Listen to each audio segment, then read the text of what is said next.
अस्सलाम वालेकुम। आज हम देखेंगे कि cell mounting of cheek cell का एक्सपेरिमेंट कैसे करते हैं, इसके ऑब्जेक्टिव, ऑब्जर्वेशन, थ्योरी, प्रिकॉशंस, हर चीज़ हम इसकी प्रोसीजर हर चीज़ हम देखेंगे। तो सबसे पहले जो हमें इसकी ऑब्जेक्टिव है वो ये है कि to visualise the structure of cheek cell by making slides and observing it under microscope. तो आपने चीक सेल की स्लाइड्स बनानी है। आप ह्यूमन चीक सेल यूज़ कर सकते हैं, आप किसी भी किसी भी एनिमल के चीक सेल जो आप इजीली ले सकते हैं वो यूज़ कर सकते हैं। ठीक है, इसके अलावा हमारे पास जो इसका मटेरियल रिक्वायर्ड होगा उसमें आपको एक स्टीराइल कॉटन स्वैब चाहिए होंगे जिसके थ्रू आप चीक सेल को उतारेंगे। इसके अलावा कवर स्लिप चाहिए होगी जो आप अपनी स्लाइड के ऊपर रखेंगे। माइक्रोस्कोप चाहिए होगा जिसके अंदर आप ऑब्जर्व करेंगे ये सारी चीज़ें। इसके अलावा आपको मिथाइलिन ब्लू स्टेन होता है, मतलब आपने देखा होगा ना कहीं पे एसीटोकार्माइन और डिफरेंट स्टेन यूज़ होते हैं। तो मिथाइलिन ब्लू भी एक स्टेन है जो स्टेनिंग के लिए यूज़ होता है और ये डीएनए और न्यूक्लियस वाले पोर्शन को मोस्टली स्टेन करते हैं। इसके अलावा ड्रॉपर चाहिए होगा जिसके थ्रू आप मिथाइलिन ब्लूज़ के ऊपर ड्रॉप करेंगे, और ब्लोटिंग पेपर चाहिए होगा जिसके थ्रू आप ये करेंगे कि जो मिथाइलिन ब्लू साइडों पे फैल जाएगा ना, साइड्स पे फैल जाएगा, उसको आप साफ़ कर देंगे।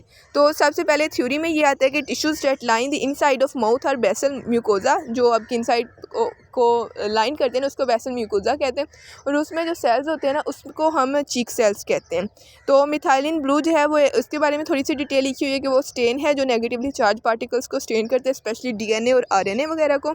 आगे हम प्रोसीजर देखेंगे। प्रोसीजर में आपने क्या करना है कि सबसे पहले एक क्लीन स्लाइड लेनी है, उस पर फिजियोलॉजिकल सेलाइन का ये साल्ट का एक सोल्यूशन होता है वो आपने ऐड कर देना है। ये ना भी ऐड करें तो भी हो जाता है, एक्सपेरिमेंट ऐड कर लें तो फिर भी हो जाता है। ठीक है, तो आपने एक स्लाइड लेनी है, उसके ऊपर फिजियोलॉजिकल सेलाइन का सोल्यूशन ऐड कर देना है।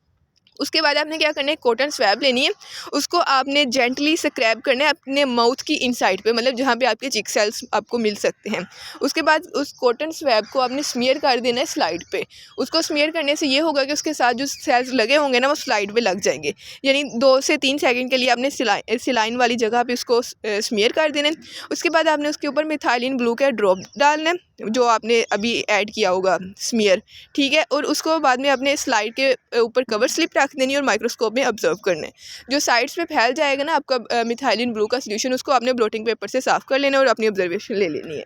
नेक्स्ट ऑब्जर्वेशन हम देखें तो ऑब्जर्वेशन में क्या आएगा कि आपने लार्ज इरेगुलरली साइज्ड जो हैं वो चीक सेल ऑब्जर्व किए, उनके गिर्द एक जो मेम्ब्रेन मौजूद थी और उनके सेंटर में एक न्यूक्लियस मौजूद था, यानी ये आपने अपनी ऑब्जर्वेशन में लिख देना है।